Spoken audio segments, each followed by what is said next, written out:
আসসালামু আলাইকুম। আশা করি সবাই ভালো আছেন। It's me Ashraful Islam Lalon. Ashraful Islam Lalon Italy page এবং ইউটিউব চ্যানেল যে যেখান থেকে দেখছেন সবাইকে আন্তরিক ভালোবাসা ও অভিনন্দন। যারা ফেসবুকে থেকে দেখছেন ফেসবুক পেজটি লাইক ফলো শেয়ার দিয়ে এবং ইউটিউব চ্যানেলটি সাবস্ক্রাইব করে পাশে থাকুন। ধন্যবাদ। আজকের টপিকটা হলো যে বিএফএস গ্লোবালের সাথে যে ভুক্তভোগী ভাই মানে সরাসরি যে কথা বলছে যে আসলে এই যে যারা ভিসা ভুক্তভোগী যারা যারা পাসপোর্ট জমা দিয়েছেন পাসপোর্ট দ্রুত দিতেছে না কেন এবং কি তারা দ্রুত স্ট্যাম্পিং করে ভিসাগুলো দিতেছে না কেন এবং কি তারা লেট করতেছে কেন আগস্টের ভিসা দিতেছে কিছু কিন্তু সেপ্টেম্বরের ভিসা দিতেছে না অক্টোবরের ভিসা দিতেছে না তারপর 2023 সালে 24 সালে এই রকম বিভিন্ন কথাগুলো এক ভুক্তভোগী ভাই তিনি সরাসরি বিএফএস গ্লোবালের সাথে তাদের সামনে সামনে কথা বলছে কিন্তু এখানে আপনারা জানেন যে বিএফএস গ্লোবালে যে মোবাইল এলাও না সম্পূর্ণ নিষেধ বলতে কি যে আপনারা যদি ছোট মোবাইল থাকে নিচে তারা বাইরে রেখে দেয় আর বড় মোবাইল থাকলে ওইটা কিন্তু আপনি সাইলেন্ট করে রাখতে হয় মোবাইল কিন্তু বের করাই একবার নিষেধ কারণ তারা যদি সিসি ক্যামেরা দেখতে পায় ভেতরে তো আপনাকে কিন্তু মোবাইলটা তারা নিয়ে যায় তো এর মাঝেও কিন্তু আমরা তাদের যে কথোপকথন যে গোপন আকারে যে অডিও রেকর্ড করছি তো ওইটাই আপনাদের মাঝে আমি যে দুইটা ভিডিও আসলে এটা আপনাদের মাঝে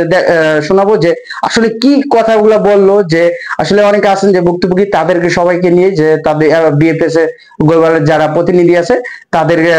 তাদের সাথে কথা বলা হয়েছে তো আসলে এখন আপনারা ওই ভয়েস গুলা যে রেকর্ড করা হয়েছে ওই গোপন করে আসলে এটা তো আপনারা জানেন যে এটা রেকর্ড করতে দেয় না তো এটা আসলে গোপন ভাবে এই রেকর্ডটা করা হয়েছে তো এটাই আপনাদের মাঝে এখন শোনাবো যে আসলে কি বললো তা আমরা যে ভিসার কথা বললাম এখন তারা কি বললো বা কি উত্তর দিল যে বিএফএস প্রতিনিধি তারা তো এখন ভয়েসটা শুনুন আমার 27 আগস্ট আজকে 9 মাস পূর্ণ হলো আর আপনার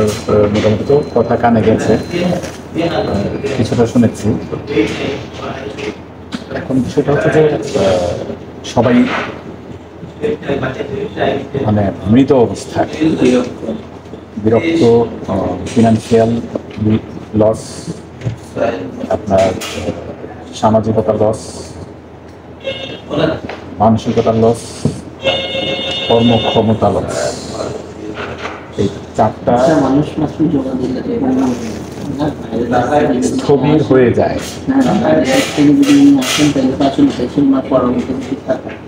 আমার ব্যবসা ছিল ব্যবসাটা ছেড়ে দিয়েছিলাম আমার গ্রামের বাড়ি আপনি কি বিদেশি ছিলেন না না আমি বাংলাদেশে ছিলেন না না হ্যাঁ আগে আছি আমি এখনো বাংলাদেশে আছি বিদেশে যাওয়ার স্বপ্ন তো সবারই থাকে হুট করে এই 10 মাস 1 বছর আমার কাগজ উঠেছে হাতে এসেছে 25শে মে আমি অ্যাপয়েন্টমেন্ট আমার মামা নিয়ে দিয়েছিলেন তিনি বাইরেই থাকেন উনি আমাকে স্পন্সর করেছেন 25শে মে অ্যাপয়েন্টমেন্ট আমি পেয়েছি জুলাইয়ের 18 তারিখ আপনারা জুলাইয়ের 9 মাসের 9 তারিখে একটা ঘোষণা করলেন যে একটা ইউনিট থেকে একের অধিক অ্যাপয়েন্টমেন্ট নেওয়া যাবে না একের অধিক থাকলে অটোমেটিক্যালি বাকিগুলো কেটে যাবে আমি আমার মামার সাথে কথা বললাম মামা বললো যে অধিক নেওয়া হয়েছে এখন কারণ ওনার তো স্পন্সর অনেকগুলো উঠছে ওনার লোক অন্যান্য লোক তবে আমি 18 জুলাই গেলাম ঢাকায় অ্যাপয়েন্টমেন্ট চেঞ্জ হয়ে 27 আগস্ট পড়েছে সিলেটে আরো মানসিকভাবে বিপর্যস্ত হয়ে গেলাম এর মাঝে তো আমরা স্লট বাণিজ্য শুনেছি আর রিসেন্টলি কালের কণ্ঠ পেলাম আমাদেরও এটার সাথে সম্পৃক্ততা যা আমাদের হতাশ করে ফেলছে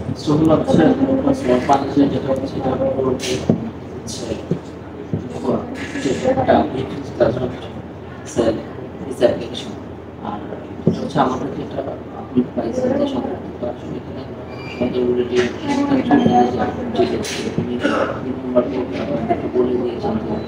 এটা আসলে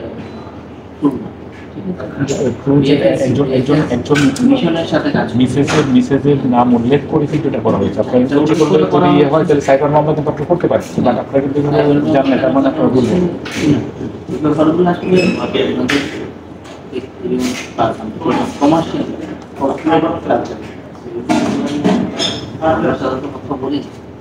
আমরা যতটুকু সবকিছু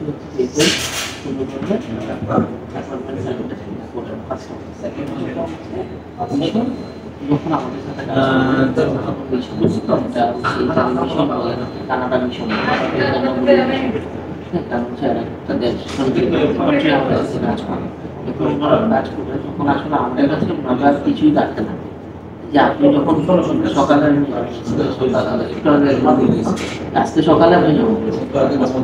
এরপর জানেন কি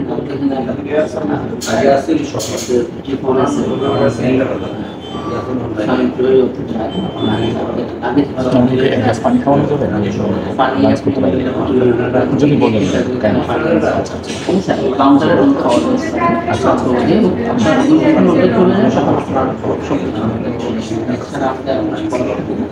আর যখন আপনার আপনার আমরা কাজ করি বিষয়টা হচ্ছে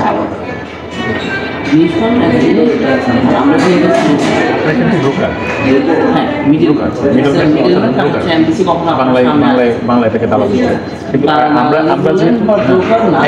এটাকে বলেন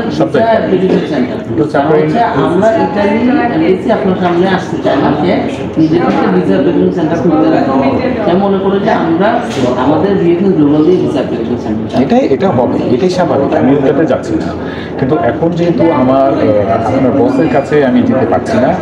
তার আপনার মাধ্যমে আমি কথা বলছি, তার মানে আপনাকে আমি চাপ কিন্তু আপনার বসকে না, ঠিক আছে না? ওই জন্য আমি কিন্তু ইতালিকে আমি চাপ থেকে চাপ দেওয়ার মতো আমার ওয়েই নাই, কারণ আমি আপনার মাধ্যমে আমি জমা দিয়েছি, আমি আপনাকেই চাপ দেবো। এটা আপনাদের পক্ষ থেকে করতে হবে। দেখেন আপনাদের কিছু অলসতা বলেন, ভুল সিদ্ধান্ত বলেন, ভুল বলেন,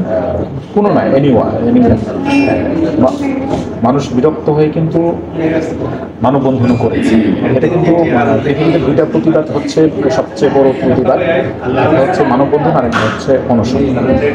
এখনের পরিস্থিতি এমন হচ্ছে যে হাঙ্গারি স্ট্রাইক, এটা কিন্তু আপনাদের জন্য বড় ধরনের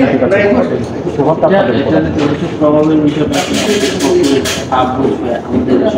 না। আপনি যেহেতু প্রেজেন্টার, আমি আপনার সাথে আমি কথা বলছি। আমি আপনাকে যেটা বলতে বললাম যে দেখেন বিষয়গুলোর সাথে আমরা তো জড়িত না, বা আমরা এই জিনিসটা জানিও না, বা আপনার প্রসেস আমি আপনার প্রসেসেই আছি, ইউকের বাইরে যাচ্ছি, আমি আপনার এই প্রসেসেই আছি, এটাতে এখন জিনিসগুলোকে কর্পোরেট ভাবার বিষয় ছেড়ে দিচ্ছে, এটা আপনারা জানেন। আমাদের ঊর্ধ্বতন কর্তৃপক্ষ আমি আপনার কথা বলতেছি হচ্ছে আইসিআর, আপনার ডকুমেন্টস এবং আপনার যে ফাইলটা ছিল, আপনার ফাইলের বিষয়ে আসলে আমাদের কাছে যে এখন জন্য আছে কেন আপনি এইসব বিষয়ে স্যার আমাদের কাছে ঠিক আছে। আপনি জানতে হলে আপনাকে ইটালি দূতাবাসের সাথে আমাদের দূতাবাসের সাথে কথা বলার কোনো সুযোগ নেই, কোনো ওয়ে নেই। আমি আমার কথাগুলো একটু বোঝার চেষ্টা, শোনার চেষ্টা করি। আমি নাম্বার সব ঠিক আছে। আমরা যেহেতু আপনাদের মাধ্যমে প্রতিদিন ধরুন আপনি প্রতিদিন কতজন মানুষের সাথে আমাদের তথ্য সেবা দিচ্ছেন?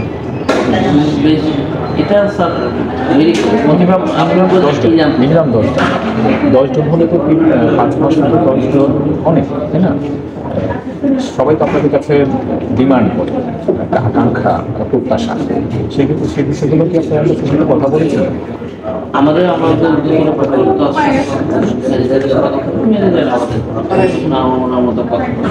আমরা প্রত্যেকটা জিনিস আমাদের আপনি একটা ব্যাংক এরিয়ার ভিতরে আছেন, এখানে 4টি ক্যামেরা আছে এবং আপনারা পর্যন্ত সবাই আমরা এখানে, আপনি তো আছেন, আমরাও আছি, অফিস পর্যন্ত, কোম্পানি পর্যন্ত। আপনার কোম্পানিটা কি হচ্ছে সেটা তো আর এম্বাসিকে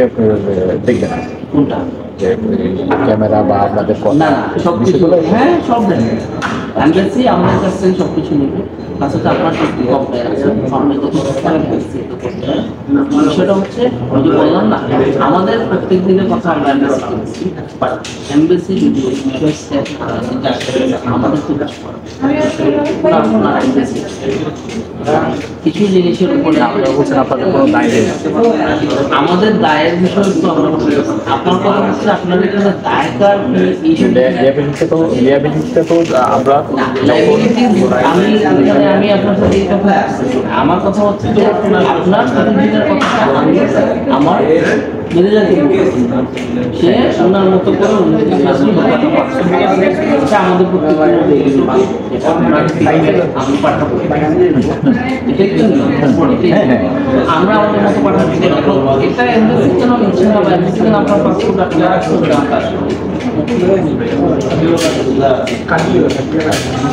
মানে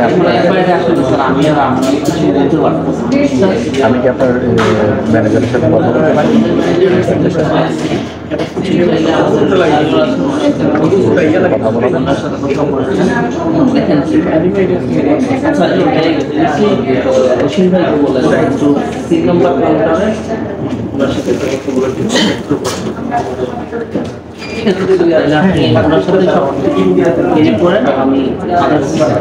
হ্যাঁ হ্যাঁ অবশ্যই, বিরক্ত হননি তো? খুবই হতাশ আমরা খুবই হতাশ। দীর্ঘ এক বছর এখন বয়সটা এমন হয়ে গেছে যে কর্মক্ষমতা হারাচ্ছি, কিন্তু ফিনান্সিয়াল তো বাদ।